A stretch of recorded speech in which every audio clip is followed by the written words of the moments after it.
Hello दोस्तों, क्या हाल है। तारीख आज 15 मार्च 2026, दिन संडे रविवार हो गया, हिंदी तिथि एकादशी। और आइए बात करते हैं आज के मुख्य समाचार में देश भर की तमाम बड़ी खबरों पर नजर डालते हैं। देखिए, एक तो आज की एकादशी तिथि पाप मोचनी एकादशी है। ऐसी मान्यता कि आज के दिन व्रत करने से जाने अनजाने में हमारे हुए पापों को ईश्वर माफ कर देता है। वहीं आज से मीन संक्रांति भी शुरू हो जाएगी। आज 15 मार्च की सुबह सुबह सूर्य देव को जल चढ़ाना चाहिए और दान पुण्य करना चाहिए, विशेष महत्व रहेगा। और राजस्थान के जयपुर में आज 15 मार्च को सोल्जराथन 2026 का आयोजन होगा। दिखेगा फिटनेस और देशभक्ति का अनोखा संगम। चलिए आगे बढ़ते हैं अपन खबरों में। सबसे पहले बात कर लेते हैं कुछ ईरान इजराइल जंग से जुड़ी बड़ी खबरों पर। तो ये जंग अभी भी जारी है। युद्ध के माहौल में समुद्र में शत्रुओं का शोर और शहरों में सौ से बढ़ता सन्नाटा। हालात काफी गंभीर चल रहे हैं। इस बीच भारत के लिए अच्छी खबर ये है कि एलपीजी ला रहे 2 भारतीय जहाजों को ईरान ने होर्मुज रूट से आने की परमिशन दी। एक दिन पहले इन जहाजों को गुजरने की इजाजत दी थी। 2-3 दिन में ये जहाज भारत पहुंच जाएंगे। तो जो भारत में एलपीजी संकट चल रहा है उस पर थोड़ी राहत मिलेगी। वैसे तो हमारे देश में भी लोकल एलपीजी प्रोडक्शन बढ़ने के चलते 5 दिन बाद देश भर के कई राज्यों में कमर्शियल एलपीजी सिलेंडर की सप्लाई शुरू हुई। सरकार बोली कि घबरा कर बुकिंग ना करें, दिल्ली के होटल रेस्टोरेंट कचरे से बनी गैस इस्तेमाल करें। इस एलपीजी संकट के बीच कमर्शियल सिलेंडर की सप्लाई इस वजह से शुरू हो पाई क्योंकि घरेलू एलपीजी का प्रोडक्शन 30% तक बढ़ चुका है। और अभी 92,700 टन एलपीजी सिलेंडर लेकर 2 टैंकर भी आ रहे हैं जो होर्मुज रूट से निकल चुके हैं। वहीं सरकार ने एक नया नियम लागू कर दिया है। पीएनजी कनेक्शन वाले ग्राहकों को नहीं मिलेगा अब एलपीजी सिलेंडर। देश में जो एलपीजी संकट चल रहा है, इस बीच सरकार ने ये बड़ा फैसला लिया है। अब जिन ग्राहकों के घर पर पहले से ही पीएनजी कनेक्शन ले रखा है तो उन ग्राहकों को घरेलू एलपीजी सिलेंडर नहीं मिलेगा और उन्हें अपना कनेक्शन भी सरेंडर करना होगा। देश में चल रहे ऊर्जा संकट के बीच सरकार ने सख्त रुख अपनाते हुए ये नया आदेश जारी कर दिया है। इसके अलावा कुछ राज्य सरकारों ने भी बड़ी घोषणाएं की हैं। देखिए, एलपीजी संकट पर तमिलनाडु सरकार का मास्टर स्टोव, इलेक्ट्रिक स्टोव या इंडक्शन का इस्तेमाल करने वाले ग्राहकों को 2 रुपए प्रति यूनिट की छूट मिलेगी। तमिलनाडु सरकार की तरफ से घोषणा की गई है कि होटल, रेस्टोरेंट, चाय की दुकानों या कहीं पर भी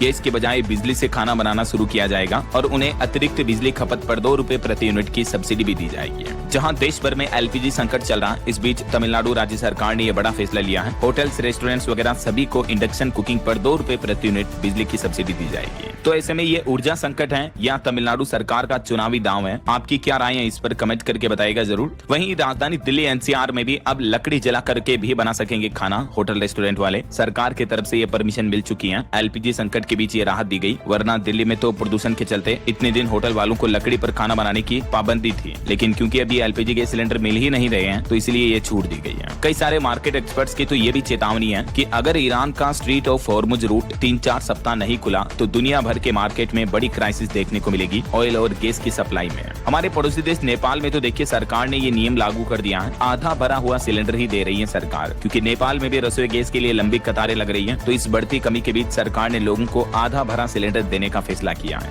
वहीं इधर अमेरिका ने एक बार फिर से घायल शेर की तरह वार किया ईरान पर और पल भर में तबाह कर दिया ईरान का खर्ग भी। चाइना की भी बेचैनी बढ़ी इससे, क्योंकि आपको पता होगा पिछले कुछ दिनों से होर्मुज रूट को बंद कर रखा है ईरान ने। तो अब अमेरिकी राष्ट्रपति डोनाल्ड ट्रंप बोले कि होर्मुज स्ट्रेट रूट खोलने के लिए कई देश युद्धपोत भेजेंगे। ईरान की सैन्य क्षमता लगभग खत्म हो चुकी है। चीन, जापान और ब्रिटेन से भी अब डोनाल्ड ट्रंप ने अपील की है कि होर्मुज रूट को खोलने के लिए अपनी सैन्य पावर का इस्तेमाल करें। ट्रंप बोले कि किसी भी कीमत पर होर्मुज को खुला रखेगा अमेरिका। ट्रंप ने ईरान को ये सख्त चेतावनी दी और दुनिया के इन शक्तिशाली देशों से भी अपील की है। और अमेरिका ने ईरान के जो नए सुप्रीम लीडर बने मोजतबा खामेनेई, उन पर भी इनाम घोषित कर दिया। कहा कि मोजतबा का पता बताने वालों को 92 करोड़ रुपए से भी ज्यादा का इनाम मिलेगा और यूएस की सिटीजनशिप भी दी जाएगी। क्योंकि आपको पता होगा इससे पहले जो ईरान के सुप्रीम लीडर थे, इनके पिता अली खामेनेई, उनकी पहले से ही मौत हो चुकी है अमेरिकी हमलों में। उसके बाद उनके बेटे मोजतबा खामेनेई को सुप्रीम लीडर चुना गया। तो मोजतबा को भी अब अमेरिका और इजराइल मिलकर मारना चाहते हैं, उनको टारगेट पर ले रखा है। और मीडिया रिपोर्ट्स के मुताबिक अमेरिका ने उन पर इनाम भी घोषित कर दिया है। वहीं देखिए, मिडिल ईस्ट में जो संकट चल रहा है, इस वजह से हमारे पड़ोसी देश पाकिस्तान में भी हाहाकार मचा हुआ है। पाकिस्तान सरकार ने वहां के सरकारी कर्मचारियों का 30%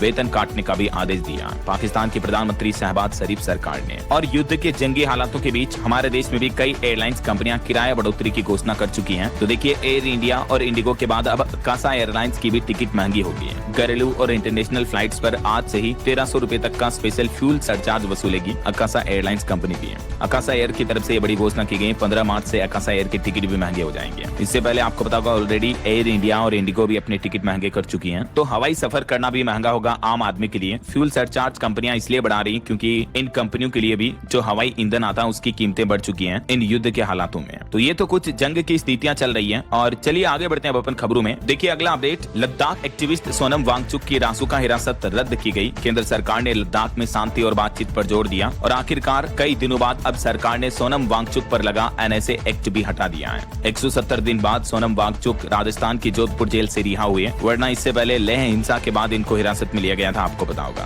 तो आखिरकार अब सोनम वांगचुक से एनएसए हट चुका है। और बड़ी खबर देखिए, प्रधानमंत्री नरेंद्र मोदी की रैली से पहले टीएमसी और बीजेपी कार्यकर्ताओं में हिंसक झड़प देखने को मिली। गिरीश पार्क में पत्थरबाजी भी हुई। बीते दिन पश्चिम बंगाल के कोलकाता पहुंचे प्रधानमंत्री नरेंद्र मोदी और इसी दरमियान उनकी रैली से पहले भाजपा और टीएमसी कार्यकर्ताओं में ये झड़प लड़ाई देखने को मिली है। ममता बनर्जी की एक मंत्री तो बोले कि मुझे ईंट मारी गई। पीएम मोदी ने कहा कि जंगल राज वालों का काउंटडाउन अब शुरू हो चुका है। प्रधानमंत्री नरेंद्र मोदी अपने संबोधन में बोले कि बंगाल में बदलाव का समय आ गया, खत्म होगा जंगल राज। ब्रिगेड में जनसभा के दौरान पीएम मोदी ने ये बातें कही।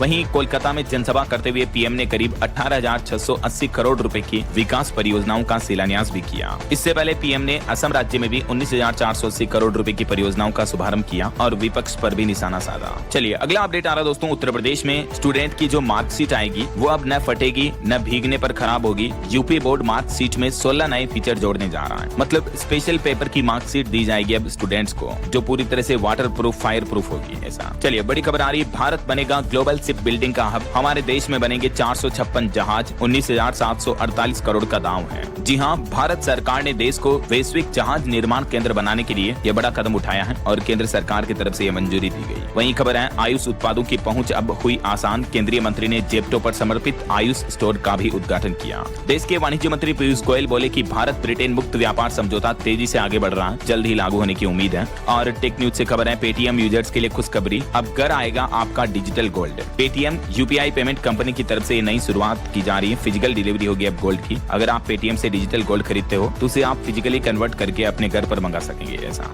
हरियाणा राज्यसभा चुनाव में सिर्फ 3 सदस्य ही कर पाएंगे गुप्त मतदान। 23 साल पहले वाजपेयी सरकार ने बदला था नियम और इस नियम को लेकर अभी राज्यसभा की सीटों के लिए नया आदेश जारी हुआ। और वहीं पॉलिटिक्स से एक और खबर आ रही है, अरविंद केजरीवाल की आम आदमी पार्टी राजस्थान में करेगी 10,000 जनसभाएं और इस बार राजस्थान की सभी 200 सीटों पर चुनाव भी लड़ेगी। आम आदमी पार्टी की तरफ से घोषणा की गई है। और एक बड़ी खबर देखिए, एटीएम बैंक फ्रॉड मामले में बैंक को देना होगा 5 लाख रुपए का मुआवजा। कंज्यूमर कोर्ट की तरफ से यह बड़ा फैसला सुनाया गया। बैंक ऑफ इंडिया को 65 साल की एक महिला को 5 लाख रुपए का भुगतान करने का आदेश दिया है कंज्यूमर कोर्ट ने, क्योंकि महिला के खाते से एटीएम के जरिए करीब 12 लाख रुपए बिना उसकी अनुमति के निकाल दिए गए थे। तो इस मामले पर महाराष्ट्र राज्य के कंज्यूमर आयोग की तरफ से ये महत्वपूर्ण फैसला सुनाया गया। क्या है ये पूरा मामला, डिटेल्स आप देख सकते हैं और इस पर बैंक ने क्या दलील दी और उसके बाद कंज्यूमर आयोग ने क्या कहा, इस पूरी केस की डिटेल आप देख सकते हैं। चलिए अगला अपडेट आ रहा है, यूपी सरकार ने आंकड़े जारी करते हुए बताया कि उत्तर प्रदेश में आयुष्मान कार्ड अभियान तेजी से चल रहा। 5.5 करोड़ से भी ज्यादा कार्ड जारी हुए। यूपी में बरेली पहले स्थान पर है इस मामले में। और वहीं देखिए, उत्तर प्रदेश में सरकार ने पेंशन के नियमों में भी बदलाव किया है। अब आधार कार्ड की जन्म तिथि मान्य नहीं होगी, बल्कि पेंशन में